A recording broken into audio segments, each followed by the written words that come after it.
What is going on, everybody? Is your guy Tyler here, and I am back with another episode. And I have been really wanting to talk to this dude for a minute, Kevin, the Little Dragon Fernandez. We are in Dallas, Fort Worth. We are in the land of steaks, Wrangler jeans, cowboy hats, irrelevant professional football teams. But hey, man, at least you're from there, so we got one thing going for Dallas. Yeah, man. Hey, that doesn't offend me because I don't even like football. Dude, I don't even either. I was looking to try to offend you, but like I can't say that I'm a big football fan either. That shit is fucking boring, dude. Yeah, man, I could never get into it. Like I don't know. Like I used to be into it like way back in the day.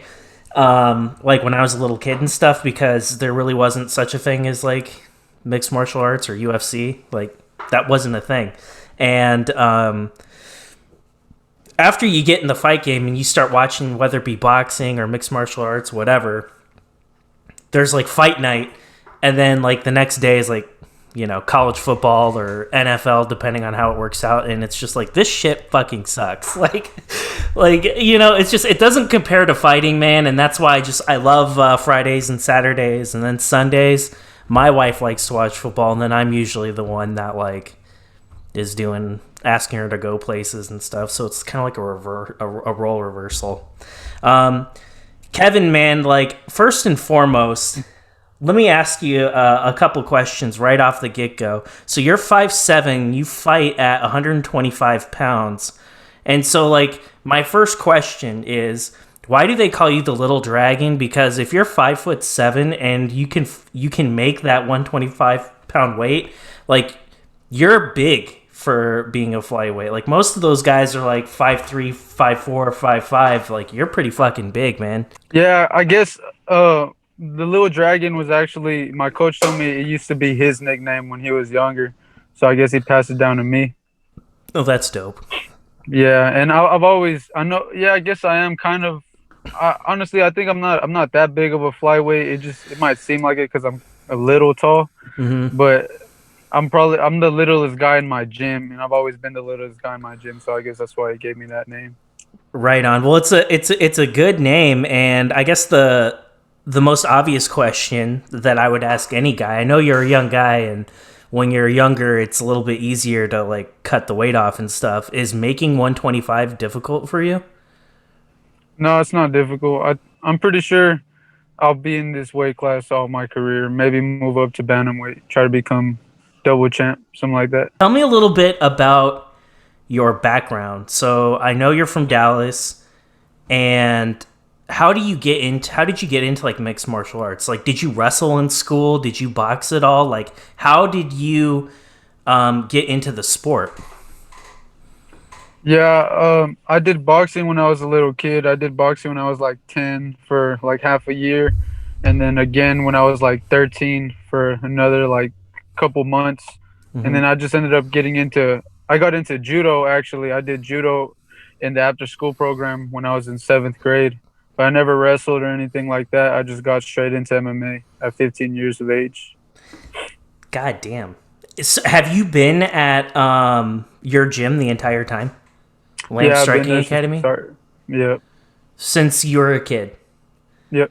Dude, that's insane. Like you've been there for that long. Like, can you and let me ask you a little bit about Coach Lamb in that gym. Like, obviously, he's a fantastic coach. Anyone who follows the sport closely knows who he is. That's a very reputable gym. Can you talk a little bit about what being in that gym is like? Like, what are your teammates like? Like, how do you guys work together and make each other better?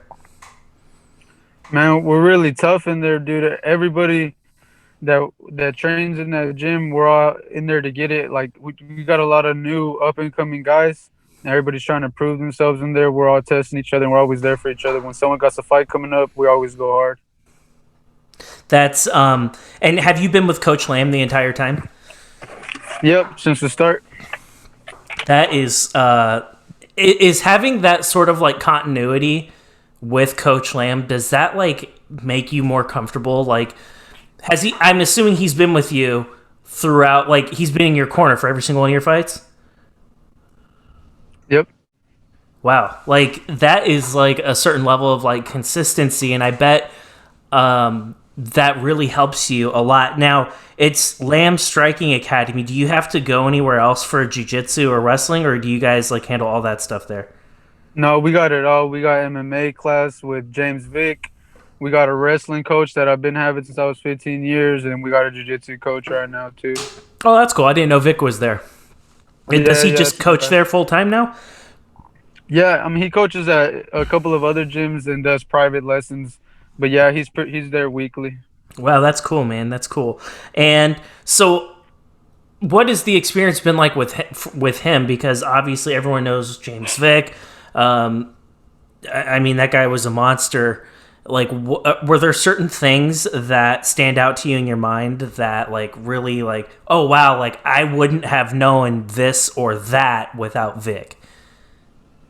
Yeah, Vic is he really helps me a lot with the MMA stuff. Like as far as wrestling and like MMA grappling, all of that goes, he's really good. He's got a lot of knowledge in that. Tell me about your amateur career then. So, you're a kid, you get with Lamb Striking Academy. At what point does that like light switch go off in your head, and where you and your coaches decide that competing is what you're going to do? Because obviously, even competing at an ammy level, like that's a step above like what most people even do. Well, ever since I started training, I always had the desire to go pro one day. And so we started off 2 years later. We had my first amateur fight, and we just took it from there. Eventually, my coach was like, "Yo, I feel like you're ready, man. Whenever you're ready, let's do it." And so we just ended up doing it. Not, I had my last amateur fight in April, and then less than a month later, that's when I fought Medina in June. Yeah, I was going to ask you about that. So, I am not much of a math dude, but I'm okay when it comes to like the Sean O'Malley version of math. May. So, I was going to ask you, so by my math, you were like 17 or 18 years old when you started fighting Amis anyway. Yeah, I was 17. Okay, so you're 17, and let's talk about your AMI career for a second. So I looked at it, and I don't know, like, is what's on Tapology, is that accurate for you, or are there other bouts on there that are missing? It's not accurate. For my MMA record, I think Tapology has me an extra fight that never happened. So as an amateur MMA, I'm 2-1, and I think on online it says 3-1, but I'm 2-1 in MMA, and I'm 4-0 in Muay Thai. Gotcha. Okay, and that was the one thing I wanted to ask you about, specifically the Muay Thai fights. Like, how did those come together, and what made you want to take them as opposed to mixed martial arts fights? Well, a lot of these regional circuits around here, we have a really good organization local. It's their name's XKO, and they always have MMA and Muay Thai fights. So me, I've always liked Muay Thai, boxing, anything we could do. So I was like, yeah, I want that Muay Thai fight and the MMA fights. The only L that shows up for you is against Steven Orozco in December of 2017. That was an LFA bout, and you lost by split decision. It's the only L that anyone's ever been able to put up on you, at least according to Tapology. Did you think you won that fight? Nah, I mean, it was a lot of people told me they felt like I won the fight, but if I'm being honest with myself, yeah, I think it was a fair and square loss. It was okay though. It was a good learning experience. What did you learn from that? I learned I got to work on my wrestling, got to get stronger, and to be putting in as much work as you can. These fights, it's not easy out here. Was it harder taking that L that early on in your AMI career? Because I think some guys, let's just say you win like 4 or 5 in a row and then you take an L. But like when you take one at the very beginning, it's like you win one and then you lose one right away. It's like, does that like fuck with your head at all a little bit? Or was it just like another fight for you, and were you in like a pretty good space mentally after that loss? Yeah, no, it wasn't hard for me to take. The fight wasn't that bad. If I would have got finished or something like that, I probably would have felt like shit. But it was just Mm-hmm. a split decision loss. I just got out wrestled and held down. It wasn't that bad. Obviously you want to win every single fight. Like, if you're not in it to win it, then like, what are you even there for? Why are you putting your body on the line? Of course you want to win, but like when things don't work out, especially at the ammy level, it's always like one of those opportunities where it's like, hey, listen, like there's no like permanent damage here. Like your record is going to reset whenever you go pro anyway. So like take the toughest fights that you possibly can, and you either win or you learn. And I know that's kind of like a cliche saying, but you certainly can like learn a lot from that fight. And I'm sure that loss, when you look back on it, you're probably like, man, I'm glad I lost. Yeah, I know what you mean. Sometimes you learn more from a loss than you do a victory. I got you. Yeah, absolutely. And let me talk to you a little bit about going pro. So you're tearing it up on the ammy scene. You're choking guys out. You're winning unanimous decisions.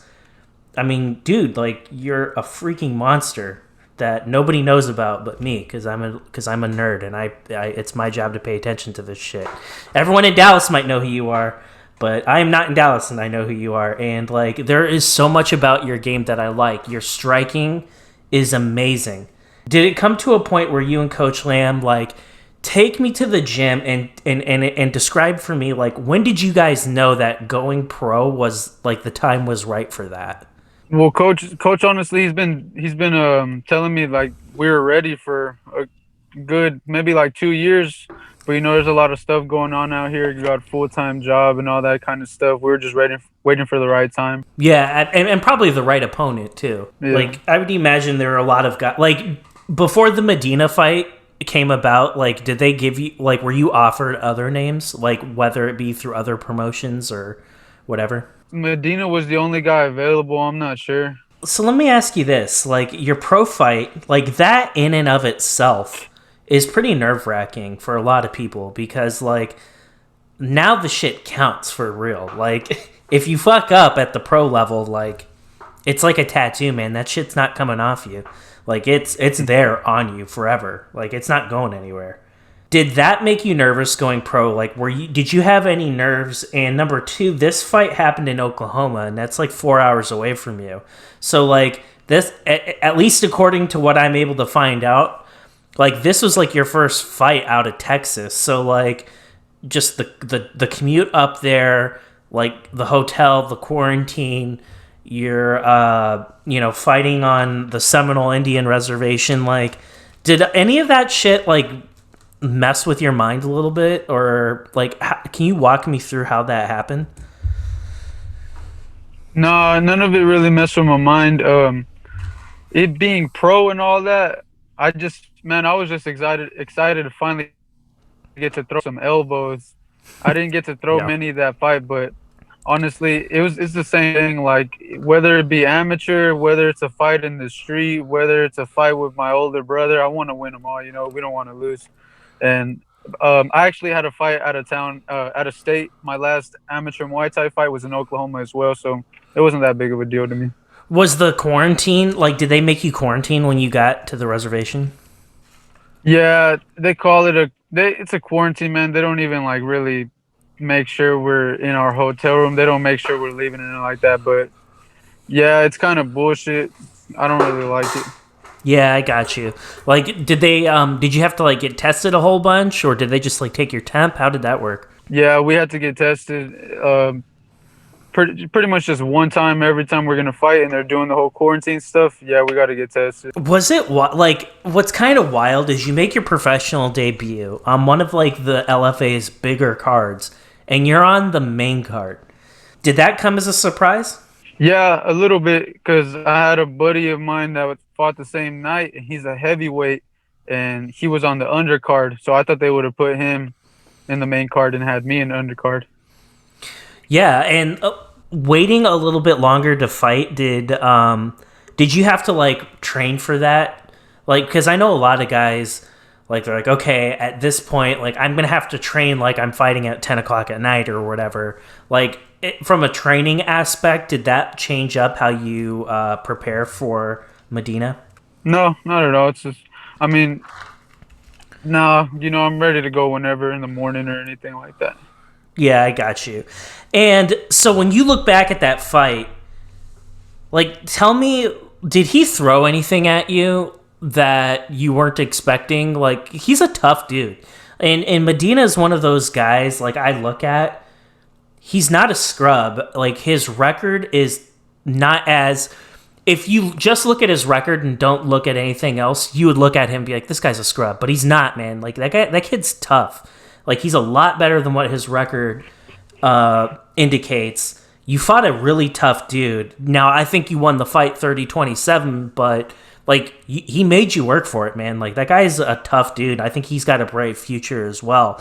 When you look back at your tape and you look at how you executed against Medina, did it more or less go according to plan? Or are there things that you look at and you're like, man, I wish I would have done X better. I wish I would have done Y better. Yeah, I mean, it went according to plan as far as getting him down when I wanted to and holding him down, stuff like that. But yeah, there was definitely a lot of stuff that I wish I would have been able to do better.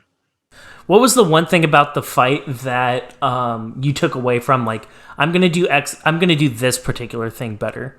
Like, was it that early takedown or was there something different? Pretty much getting my offense going on the feet more. I need to work on that, and I want to do better on the ground as far as like passing guard and delivering more damage from the top and ultimately finishing the fight. That's what I want to work on. You're striking, man, like your kicks in particular. It just seemed to me like you didn't really have much of an answer for that. And you are a tough dude to hit. And I think when I did that video of you, I said that a few times. Like, I think you frustrated him relatively early on.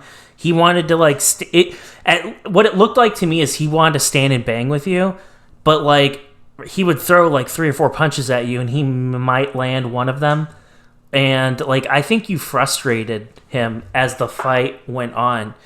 Did you sense that at all too, or not really? Yeah, I sensed it. Looking back at the tape a little bit, you can notice it more. And when I'm in the fight, I'm just being really cautious. But yeah, I definitely sensed it. Like he's being the bull, and I was trying to be the matador. Yeah, absolutely. Like you were pissing him off, just because like your footwork is really good, and you're a disciplined fighter, and you don't always see that level of discipline in younger guys. Some guys want to go cowboy and not maybe listen to their coach and just like, oh, I got this. This guy isn't going to do shit to me. But like you were like really methodical, like you were calculated, and you seem to be the type of guy that when your coach tells you to do something, like you're able to apply that and follow their instructions. And I think that makes a big difference. Can you tell me a little bit about some of the things that Coach Lamb said to you in between rounds? He was pretty pleased with the performance. He was telling me that I was doing the right things and just to keep doing what I was doing, pretty much.